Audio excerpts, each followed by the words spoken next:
2 draws in the last 2 games, won a hard-fought point against promotion hopefuls Huddersfield, and won a tired, jaded, jagged performance, dropping 2 points against relegation-threatened Shrewsbury, has left many fans scratching their heads as to where we will actually finish this current season.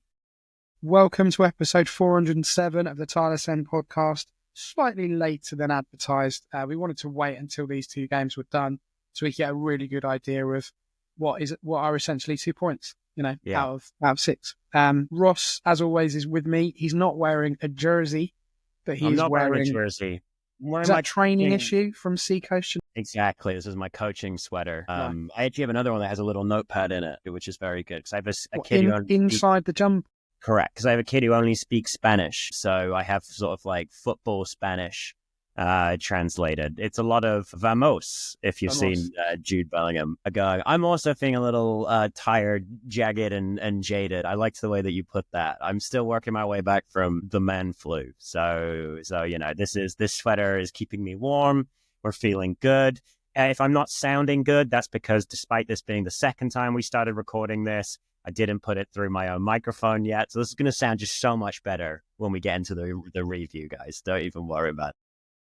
Well, sound issues aside, illness aside, we are, as ever, sponsored by ZCZ Films. Very grateful to them, as always. Yep.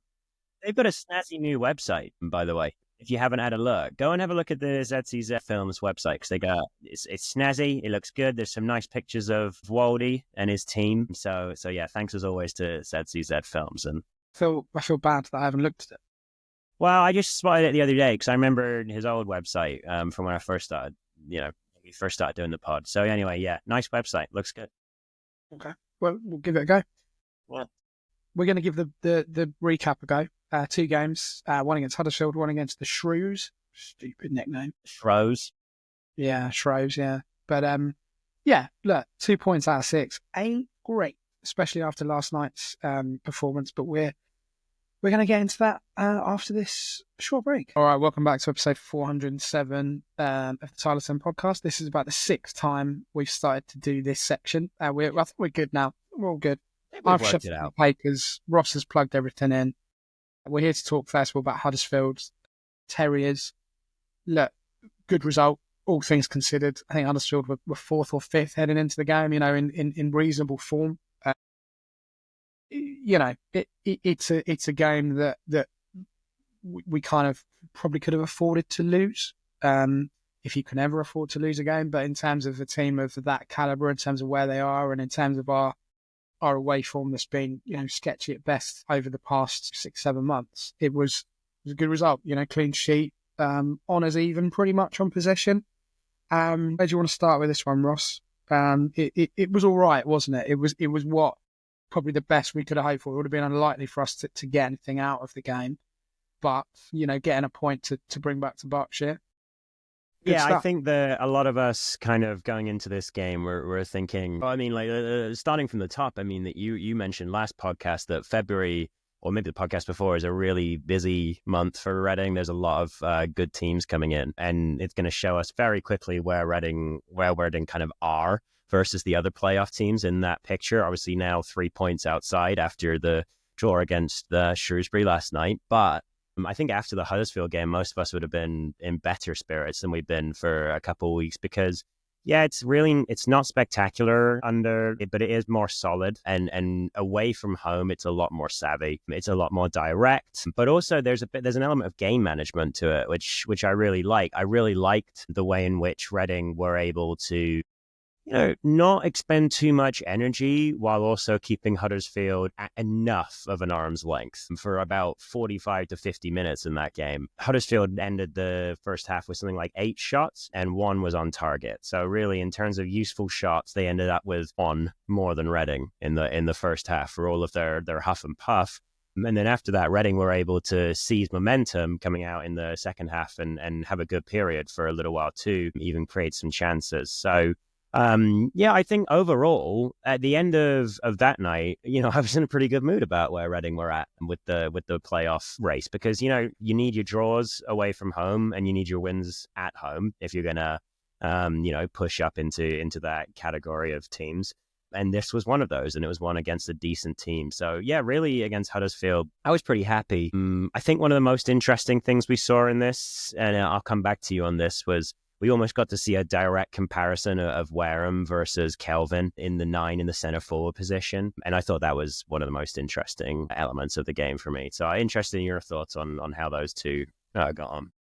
Yeah, I mean, look, Kelvin didn't start the game. If he came on 60 something minutes, did okay, Around then. Provided a little bit of an impetus. I thought overall we were better second half. I didn't think we were great first half at all, but that was kind of to be expected in the kind of the nature of the game and the context of how, potentially the Bolton game had a week earlier had taken some stuff out of us, really. I think when you strip it down, it's two clean sheets against two sides that, on paper, to get 4 points out of the Bolton and the Huddersfield game in isolation was a good thing.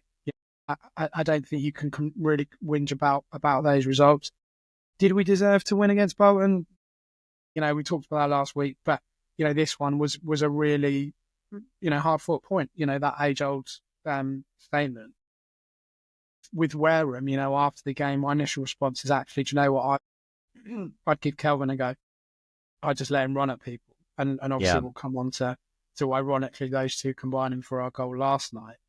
But, it's very, very difficult for Jayden Wareham at the moment when the midfield is providing him next to nothing in terms of chances. And, he's quite isolated. I thought his hold-up play was very good in spells on Saturday. He's had to do an awful lot of work in the same way that Sam Smith did. He's not as technically able a finisher as Sam Smith was, and, potentially won't be moving forward. So my sense on Wareham, can I just jump in real quick? Yeah. Is that the opinion on him in the fan base swings massively in the way that it does on just like how we're doing generally, and it really goes up and down with him. And it's tough, like strikers at that age, it is basically score goals or welcome to Bromley Town. Like there's no real way around it. Like you have to score goals. If you're a striker, you have to do, you have to do the fun part in inverted commas, but you then have to do a lot of slop to get to that kind of part. Wareham, for me, I posted something yesterday after the Shrewsbury game where I said I was quite happy with how he started life without Sam Smith. I think he's been by far the best at hold-up play so far, and he's actually come on a lot in the last couple of weeks alone. I was watching just only clips of him holding up the ball on Y-Scout earlier today, and there is notable improvement in how he can keep the ball close to him, or at least find somebody with his head as that ball comes at him more often, which is quite impressive.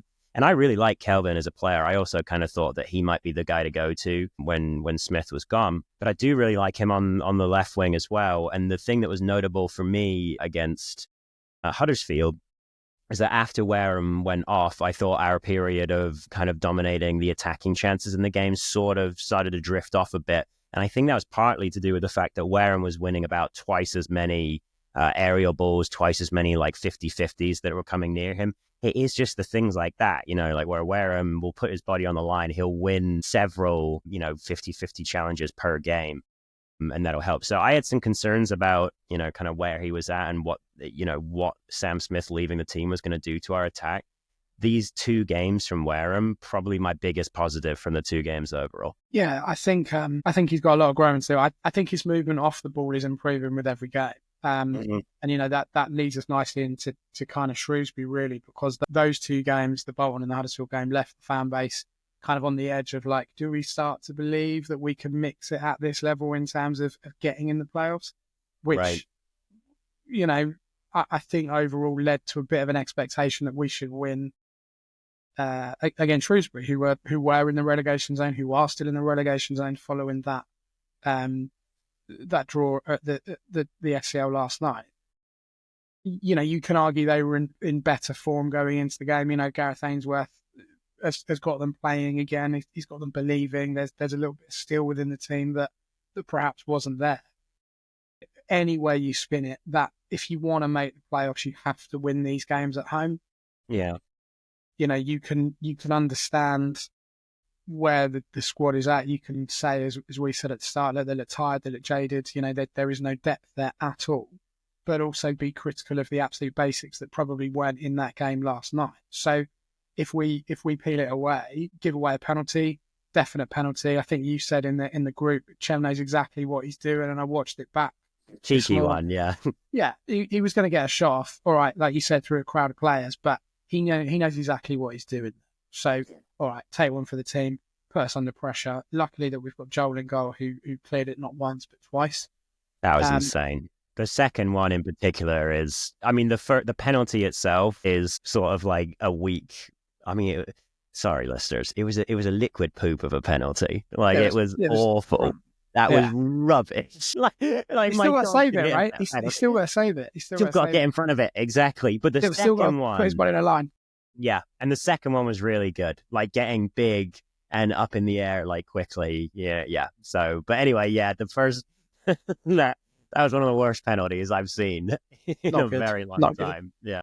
And then of course we literally go up the other end, as they say in Sunday League. Kelvin, incredible to keep the ball alive. I think it was a miss-hit cross. Was it from wing? Maybe. It's come over from wing. It is really good play from Kelvin. Because I sometimes complain that Kelvin doesn't use his significant frame enough, and that I'd like him to put in some time in the weight room. Side note, come back to Kelvin Abrafer has been in the weight room. Anyway, going back to the other Kelvin. I thought you've been in the weight room. Me and the Kelvins are always in the weight room. Yeah, yeah, bulking up. Pureed bananas and kilograms on the weights. That's all it is. Listeners, if you never watch the YouTube podcast, just so that you know, I'm about 150 pounds. So the idea of me bulking up with the Kelvins is very amusing. But yeah, it would be a lovely documentary, I think. It would. All or nothing. Exactly. I love this. So what are we talking about? So we're talking about Kelvin, right? So he recycles the ball really, really well. Pretty lazy defending, I think, from Shrewsbury, but again, much like the penalty, he's still got to be able to do something with that ball to get it across. And the thing that I was really pleased about is that if you watch the goal back, it was a packed box. And not only is the ball good, but you watch kind of Wareham do that double run where he goes in and out again. Do you call it fish hook, maybe? I don't know. Yeah, sure. Yeah. I would call it a fish hook sometimes. Back in, good finish. And he desperately needed that goal. At that point, had he gone last night without scoring, yeah, he's had incredibly big boots to fill over the last couple of weeks. But, regardless, strikers are judged on their goals. Goals to game ratios. That is, when they retire, that is always what it's going to come back to. So the fact he got one yesterday, really, really positive. Definitely, yeah. In terms of where he goes from here, don't know. But he's, with that goal, people won't like it, but he's picked himself again for Rod. Had he not, I think there would have been a significant conversation about it.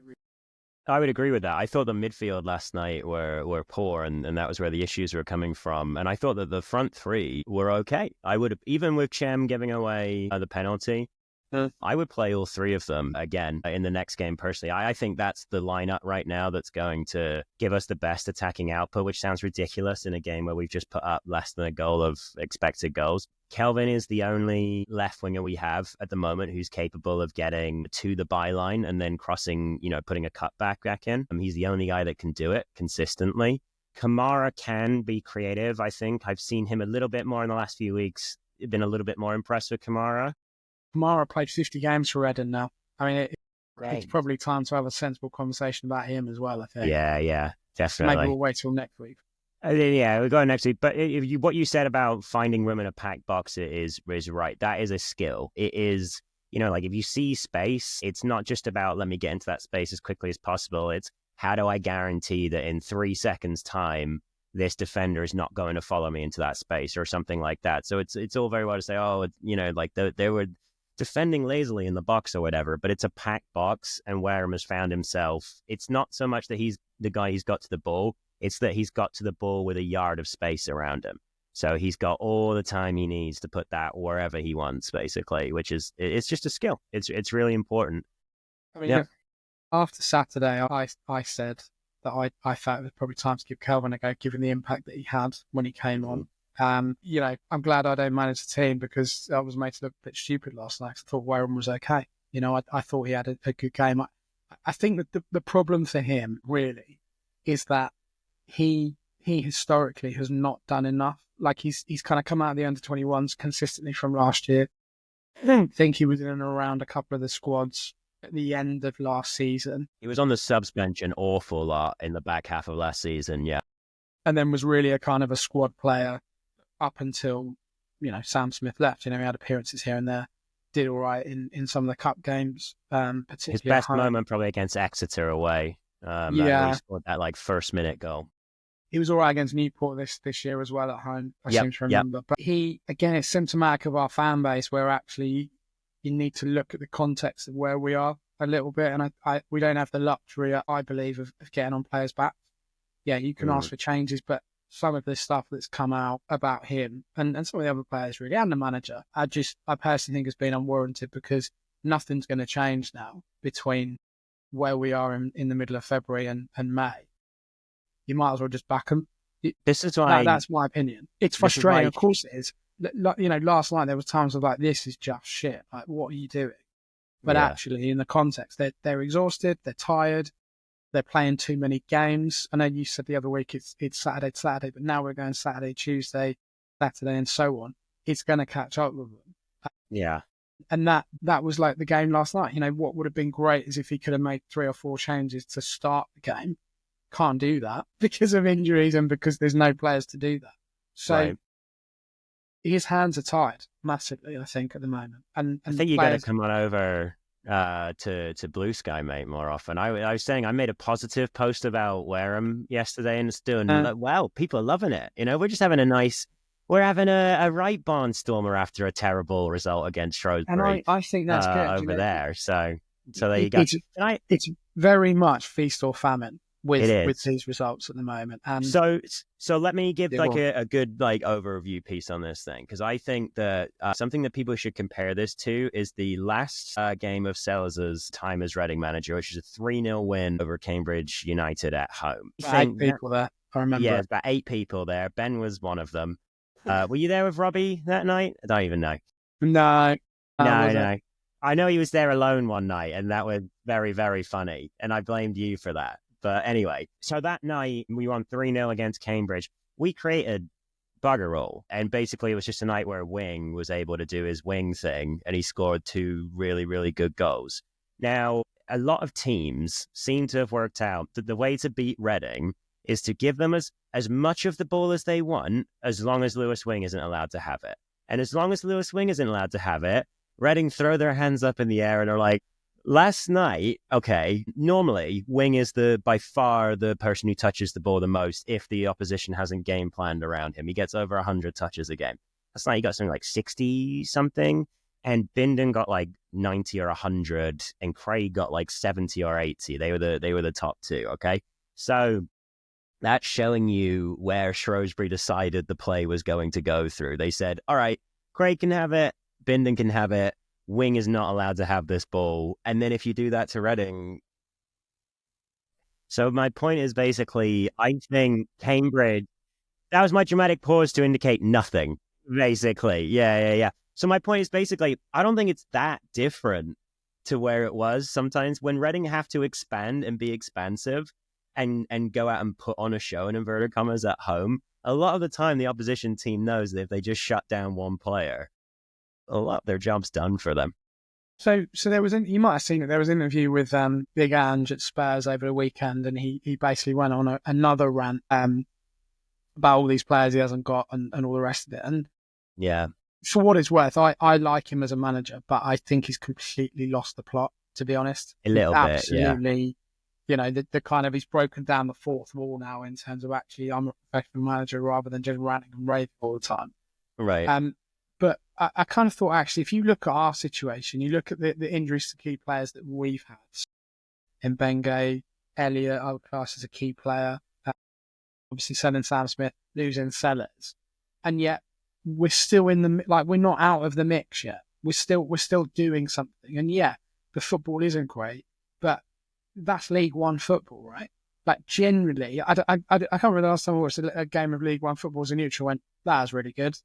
Really enjoyed that. But it just doesn't happen. Last night was a proper League One game. Yeah, exactly, it was. But the point is that, there needs to be a little bit of perspective here. We're not in the relegation zone. We've got another 2 points towards that 50 mark. we win on Saturday, and I would say that we're pretty much safe. I don't think, given the quality of the teams that I've seen us play and kind of watch from afar, I don't think anyone's going to catch us in terms of the relegation. We'd have to go on a horrific run, and those other teams would have to go on tremendous, tremendous performances and form tables to be able to catch us. So that's done and dusted for me. I think the fact we're still in with a shout at the playoffs, having not brought a player, having signed 2 players this season when other clubs around us have brought, more strikers than we have for the whole team. Yeah. I think we're doing okay, all things considered.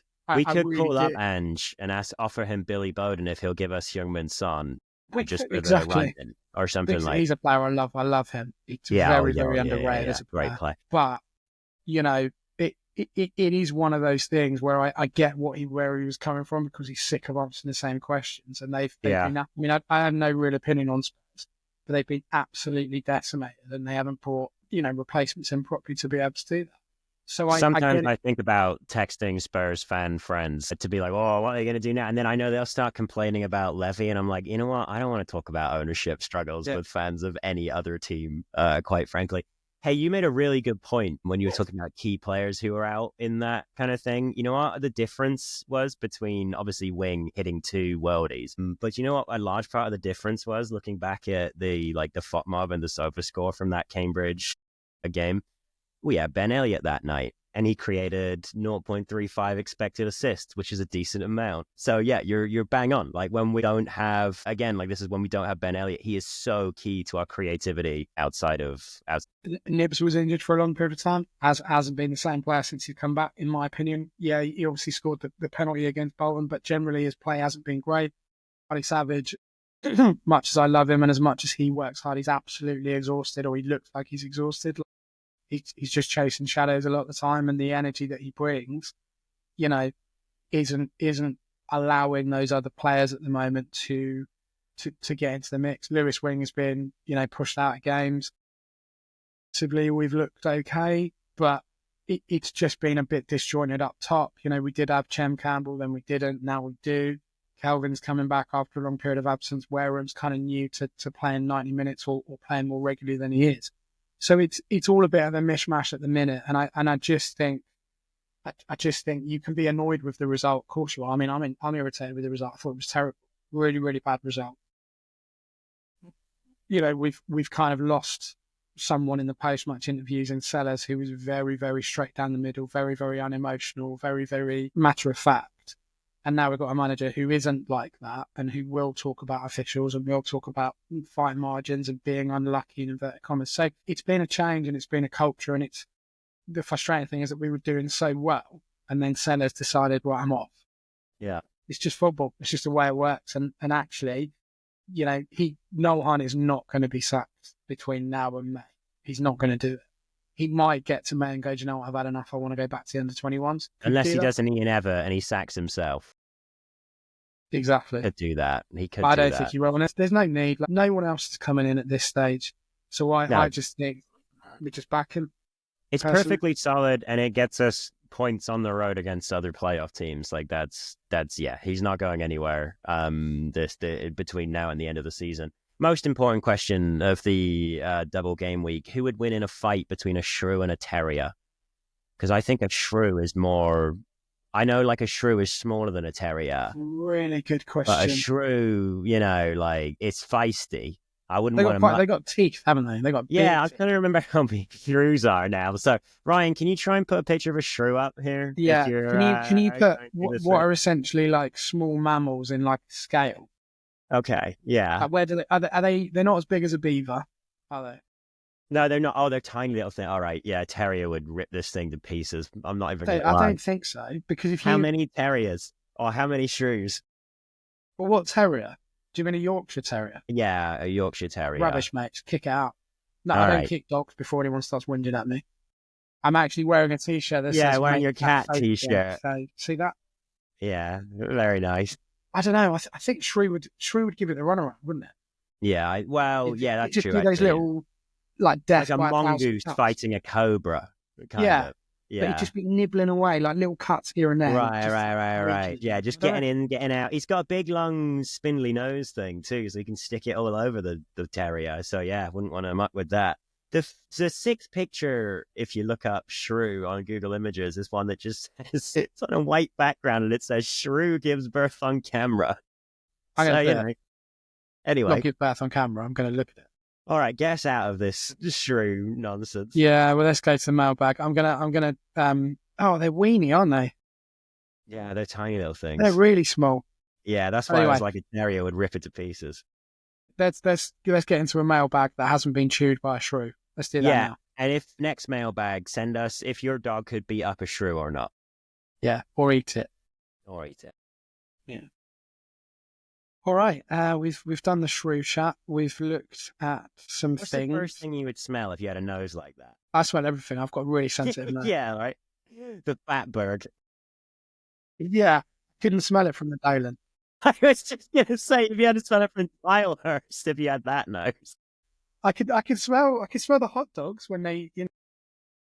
How was it where last week? Because it's like a chip van outside the turnstile. Yeah. You get a waft every now. It's quite nice. Yeah, I know exactly. No, I know what you mean. We used to get to go to Fenway more when we lived in Boston, and the wafts off the Italian sausage cart as you go by. The big thing to what do a here. Phrase that is. I know it is. Yeah, the classic thing to do is to get a spicy or sweet Italian sausage. I'm not even lying, and then you get onions, peppers all over it. It is mint. It's proper good. Baseball's really fun. That is a ballpark. That is it a ballpark. Before we do that, you might have seen social media, you might have got the email from the club as well. They're doing this royalty card for the next 6 or 7 games, really. Basically, if you buy 6 individual match tickets, for individual matches, pretty straightforward. You get your 7th one free. And I'm not here to promote it. We're not here to promote it, but I just wanted to get your thoughts on that, really, Ross, because obviously attendances are literally in the toilet. Like, they are really bad at the moment, particularly for the midweek games. And the one thing I've always said, and I have an issue with, is that the match-to-match tickets in isolation are really expensive, I think, for what you get back. Do you think that they're going to be able to get anything out of this in terms of traction? People are going to go, great, I'm going to go to 7 games between now and the end of the season and get one of those free. Do you think there's going to be people that are desperate to do that?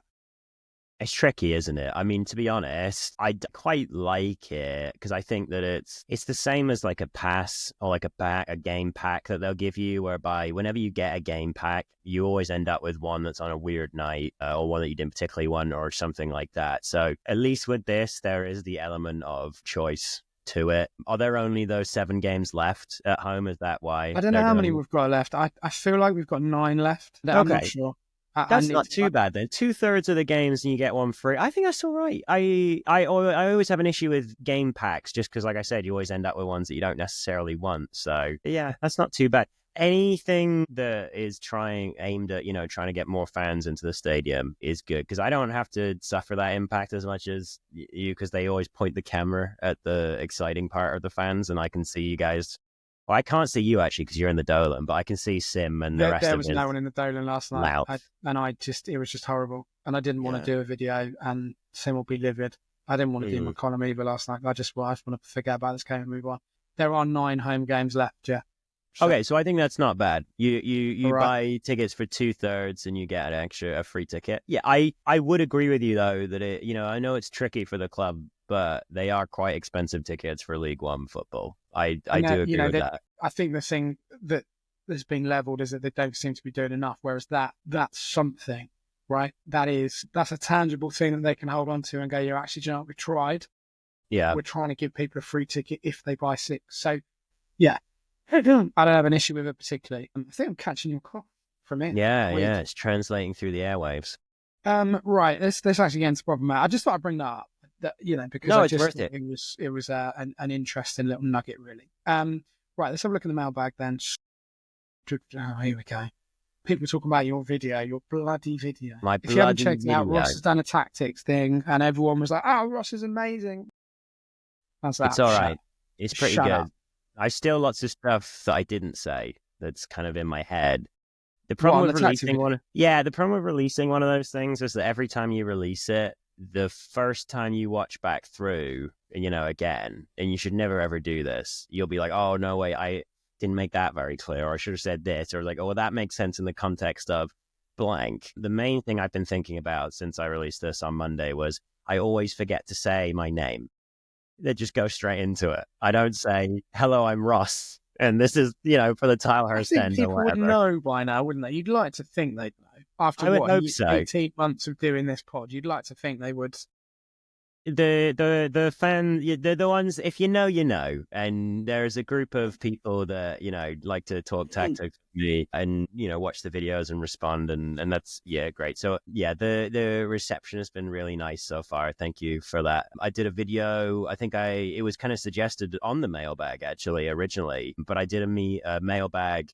I did a video on kind of how things have changed under Hunt versus under Sellers. There's not like tons and tons and tons of change, but there are some noticeable things. So the video kind of goes into what those are, but also kind of breaks down what some issues were with kind of Reading's play before Sellers was leaving too, because the way that, Sellers leaving worked out, we never really had to talk about it, but there were some issues starting to develop. So this kind of gave me a chance to break that down as well. Do you know when we did, out of interest, when we did the date of our first pod?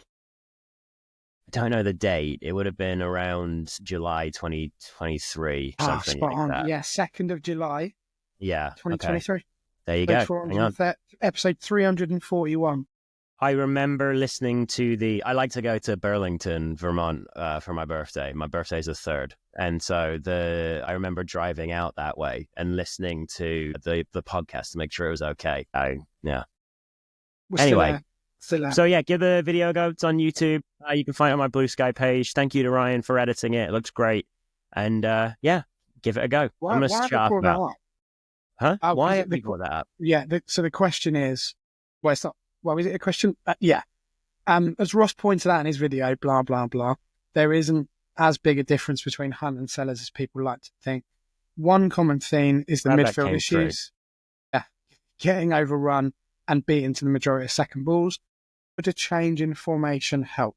Yeah, I'd go 2 up top. Just smash it. Yeah, we've talked. I think I've talked before. Like my preference. I mean, I like 4-3-3 structures. I think the vast majority of structures these days are coached out of either a 4-3-3 or a 3-4-3. And then every formation is just a variation of one of those two. Basically, some teams do both in different phases of play.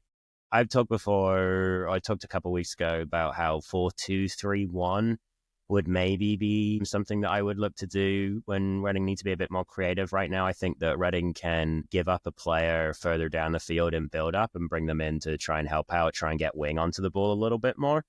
In my opinion, that might be something that could help. But really, I wouldn't do much with the formation for Reading outside of tweaking whether you have 2 6s or 2 8s on any given day. I think this is probably the best formation for Reading to be playing in.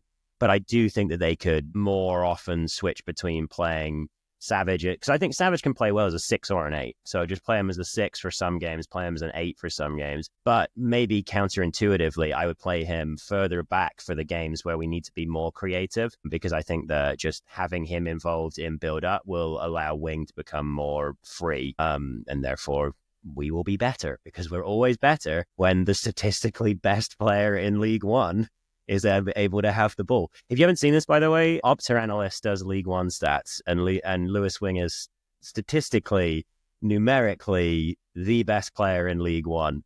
Correct. Which is quite funny. So yeah. Thanks for that question, Matt. Yeah, I think it's an interesting one. Really, I don't see a formation change coming anytime soon. I think maybe if personnel changes in the summer force his hand, if it's still no Hunt or whoever, then I think probably due a refresh, really. But what you said about front twos is interesting, because I actually think we've seen more interesting deployments of front twos this season than we've seen for a very long time. Yeah, like pretty much every elite team likes to use a front three with sort of like wingers that either cut inside or stay wide, whatever. But I've been impressed in League One with some of the teams that have shown up with a front two this year, just with the way that they're able to build dialogue between their strikers. I mean, some of those, with I can't think off the top of my head, but some of those are with the two. It's not a flat two. That one tends to be a little bit behind the forward line, and it's just an extra feed in. It's almost like attacking midfielder as opposed to an out striker. So, yeah, there has been some nice variations there. You're right. Steve Rex. If last night, that's a cool name, Steve Rex. That is a good real name. Yeah, can't be the real Rex. name. Well, I don't think this is that his real name? That's my real name now. That's not his name anymore. I'm changing my name to Ross Steve Rex. Ross Rex. That's a cool name. If last night is anything to go by, they now hoof it out to the wingers, and if it reaches them, they either pass it backwards or either hit across. They don't put it out the middle anymore, as Wareham can't hold the ball up or win it in the air. Would disagree with the hold-up play, for sure. I would personally disagree with that, yeah. In the air is a difficult one. I mean, what do you make of Wareham in the air, Ross? I think Wareham has, like I say, I think it's fair to say a few weeks ago that Wareham was not doing great with his build-up play. I think that is about a month ago, I would have probably agreed. I think there's been a lot of improvements since then. I've talked a little bit about how he gets involved in way more challenges now than he used to, which just kind of, again, that's one of my metrics I'm using for useful running this year. And he's now starting to win more of those challenges too. So last night, Harvey Nibbs looked really tired, and he only got involved in about 8 challenges all night. That is so low for Nibbs. He's normally up around like 20-something. I think Wareham was one of the few players who was up around that level. So I do think that, he's, still got a lot to learn, but I think that the last few weeks have been better. Now, we just hoof the ball out to the wingers and they knock it down and try and come back. We don't go through the middle. There's some truth to that. We definitely hook it out to Michael Craig a lot. That is a lot of the game plan now. And with Garcia in that left back position, where I've actually ended up seeing him most recently is almost like providing compactness to the formation and coming over with Savage pretty far. I've seen Garcia get really far over. Yeah. Like still inverting. And I don't think that it's because he's been told to do that. I think it's because the team plays down the right. And so he has to come over that side of the field. So I do think that there are issues with sending the ball out, over the top to the winger over and again, hoping they can knock it down. But I think a large part of that comes from the fact that that's only working for Reading going one way right now and shifting back over to the other side to, quickly. We saw this issue with England in the summer. When you don't have quite the personnel that you need on one side of your formation, the whole thing doesn't necessarily work creatively. Interesting you mentioned Garcia, A37. Interesting how we rejected a bid for Garcia, accepted one for Smith. I think that's a lot to do with the reported structure of the deal. I don't think, Reading, we just needed fast cash. And when Wrexham came along, of all people, who went, yeah, it's 2 million. Great, we'll take that right now, thanks. And some stock coffee. Exactly, yeah. With Garcia, it's like Moneyball. Yeah, we want you to stock our Pepsi machine or our soda machine. Yeah. Do you have that iced coffee that they have? The stock iced coffee in the UK, is that a thing? I don't know about stock, but there is coffee that's cold. Okay, they sponsor Wrexham, and so there's a Wrexham logos in our supermarkets. It's very, very weird. What? There's actually like on the. Yeah. Their logo is on, it says stock coffee and then it says sponsors of Wrexham up on the top of it. So you get a little Wrexham. I'll send a picture next time I get it. I was going to say to you, actually, that thing in LA, the immersive thing where you feel like you're in the stand. That's cool, isn't it? Yeah, They had Birmingham and Wrexham on. Yeah. Wrexham are one of the biggest teams in America. They're like a top 20 like football team.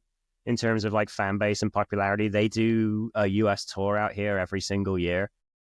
It's nuts. Like remember I managed to get them to turn on the Reading game at the bar. Yeah, it was a Wrexham game. That was why we got to do it. I guess the thing that blew my mind is that it was I think it was even randomly, it was like a Thursday night. Birmingham versus Wrexham. A League One game. Birmingham are interested. So I'm sorry, I just cut you off twice. It's very rude of me. Well, but I just blew my mind. I just couldn't get over it. And I know obviously Birmingham are owned by Tom Brady. Mr. Tom Brady, yeah. Who's just done the Super Bowl as well. Did he? He's the commentator now. Yeah. So it's very interesting for me as a Patriots fan because he did such great things for us, but he's also such a weirdo. It's like how I imagine a lot of Southampton fans feel about Matt Letizia. whereby what a legend on the football field, but something's gone horribly wrong in that man's personal life, since he left football, basically. Yeah. But yeah, I think it was probably to do with the structure of the deal. And Southampton, I think, we're offering it in installments, whereas we don't do installments at our club. I also think Garcia is going to be worth a lot more. I think that's the gamble the club took. I think they went, we might be able to get Garcia to sign one more contract for a year or two if we say we will play you almost 40 games a year. I think Garcia will be worth 2 million maybe in 2 years' time. So I think that was part of the club's arithmetic there. It's like if we spend 500k now, which we don't have, but 500k on a 2-year contract for Garcia, and then he leaves for 3 million and comes back on loan for the last half of the season in 2 years' time. Yeah, he might be the next Tyler Binden for Reading. Yeah, we'll see how that one plays out. Really, I don't know. I'm getting quite stressed about the about the idea that we haven't got any players contracted for next season. Yeah, I know we're still in the middle of this one. I know we got an opportunity to compete, but goodness me, what is it? 5 or 6 players that are contracted past. Right. We keep saying we're going to do this, and I keep forgetting, listeners. So next week, contract episode. That's what we'll do. We'll take a look at I'm writing that down now. We'll take a look at the contract. Yeah, put out some feelers. All right, cool. Not really mailbag. This will be out of date by the time you listen to it. But Reading, the academy basically, that under 23s, so what they're called these days, under 21s. Under 21s, yeah. PLT. They're currently losing 3-1 to Bracknell, which is not great. And I looking for things to be sad about. Well, I just flipping hate Bracknell. Oh, okay. That's what's really going on here. Don't look at it. They don't even play in Bracknell anyway. They're playing flipping Sandhurst, which isn't even a place, really. Right. Okay. Rubbish. I don't even know what that is. On. Just before yeah. Let's talk about Rotherham. Yeah. No, there's no more questions. I've thrown it in the bin. Oh, okay. Fair enough. Bracknell's thrown him right off. It has. Yeah. It's basically the Berks and Bucks Cup, and they're playing at Bracknell. 3-1 right. now. There's some good players in it tonight. Look, Senger's in it, Stickler's in it, Carnew's playing. Gosh, okay. Candy, Spencer, Fine Peters, Wellens. They're losing 3. Have you considered that maybe Heung-min Son is playing for Bracknell? Yeah, maybe. Maybe that's where all the Spurs players have gone. Dragusin is actually playing for. Maybe. Yeah. All right, let's talk Rotherham. Let's move on to Rotherham, which is a really bad place, by the way. But luckily they're coming to Reading, so we're going to get onto that right now. All right, so welcome back to Ben's travel guide to the rest of the country being rubbish, for lack of a better term. Ben, did you see the Wrexham fans at Port Vale, maybe last week, maybe the week before, whereby they all start singing, and again, maybe it's because they are, half Americans in there, because they are so popular over here. They start singing, Port Vale is a shithole, I want to go home. And so the Port Vale media team put up a big sign on the Jumbotron saying, Port Vale is not a place. You don't go after our friends in Port Vale. Put it that way. You don't. So brilliant. I thought that was very, very funny. Not even that far away. You should know. Honestly, if you just Google Rotherham images, yeah, it's a disaster zone. It is an it absolute the picture of Steve disaster Evans? zone. No, it's not in there. But I mean, it's not. I thought it'd be the picture of Steve Evans with his dog that you like so much, but we've been doing the podcast. That's brilliant. That is a good one. You've got to Google that. Ryan, get a picture of Steve Evans and his dog where he's holding it by the gate. This is the second time we've talked about this It's probably like, it's an early summer's day. He's got a long sleeve shirt on and he's holding the dog. Honestly, it's hilarious. It is so funny. So please, if you can, I'm just gonna bring it up now. Was he Crawley? No, he's Stevenage manager when we were look at it about that. Yeah, look at that. Yeah. I mean, what is he? What are you doing? The dog's like, color. Please let me go.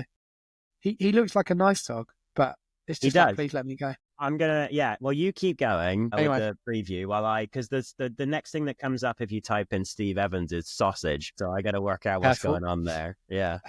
Right, Rotherham. I mean, look, it's another game ultimately that we have to win.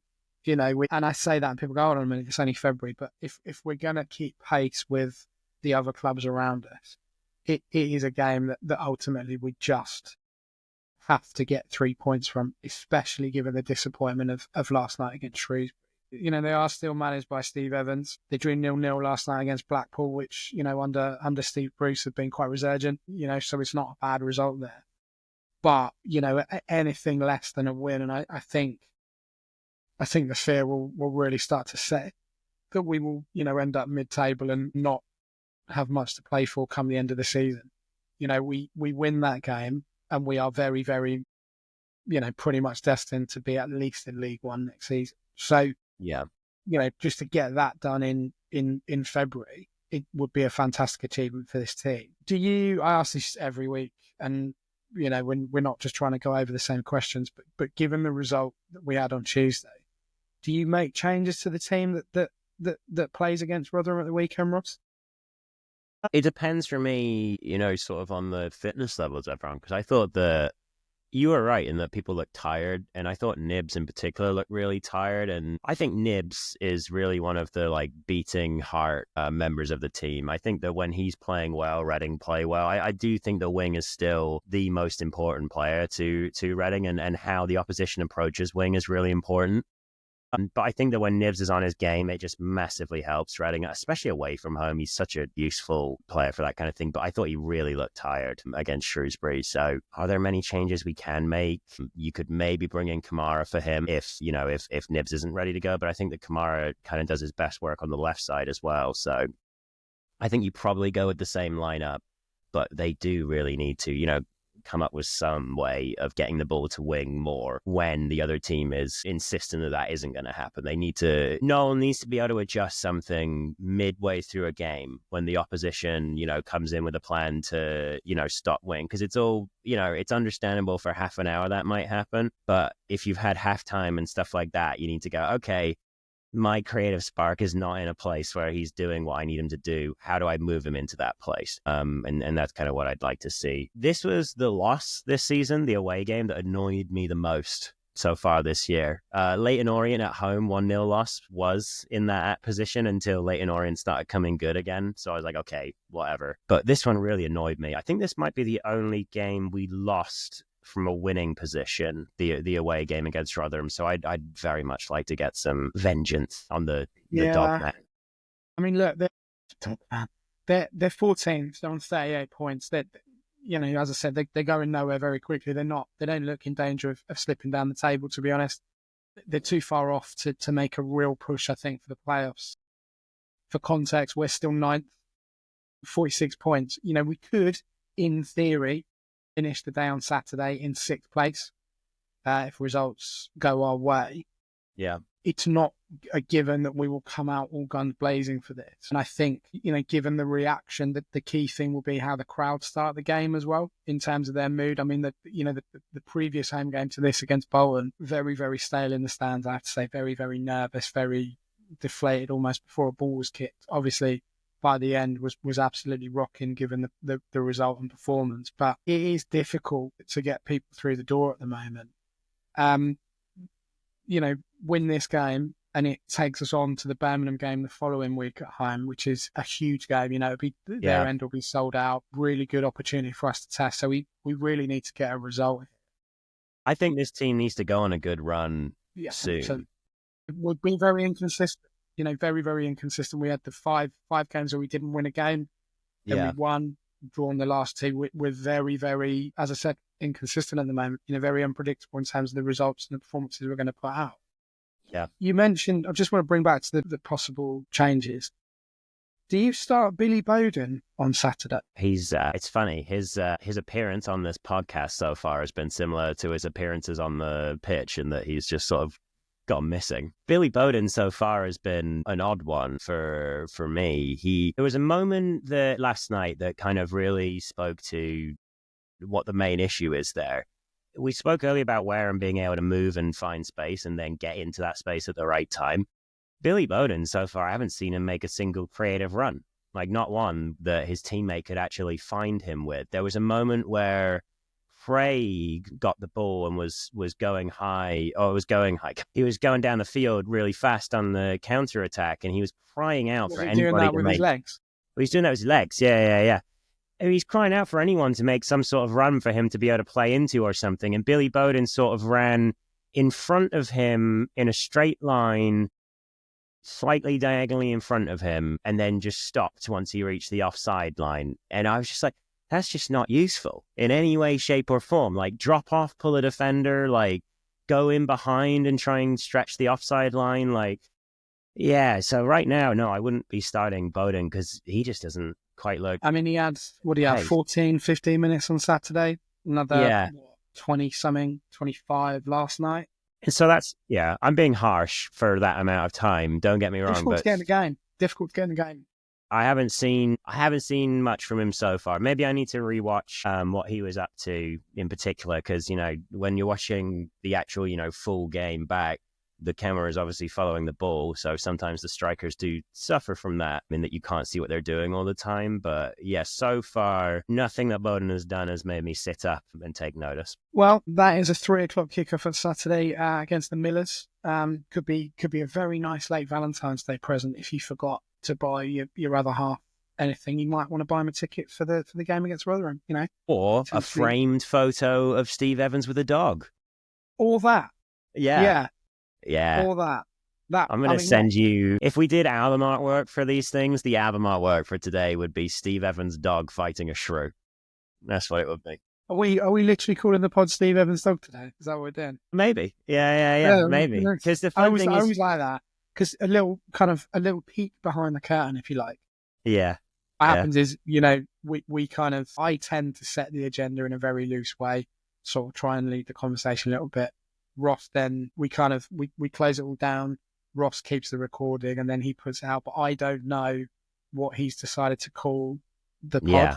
So it'll always be episode 407. And I was really disappointed the other week when, for the last episode, when he just called it transfer window, women's update. Honestly, it put me in a bad mood for the rest of the day. So I was like, I try not to do it. Fun?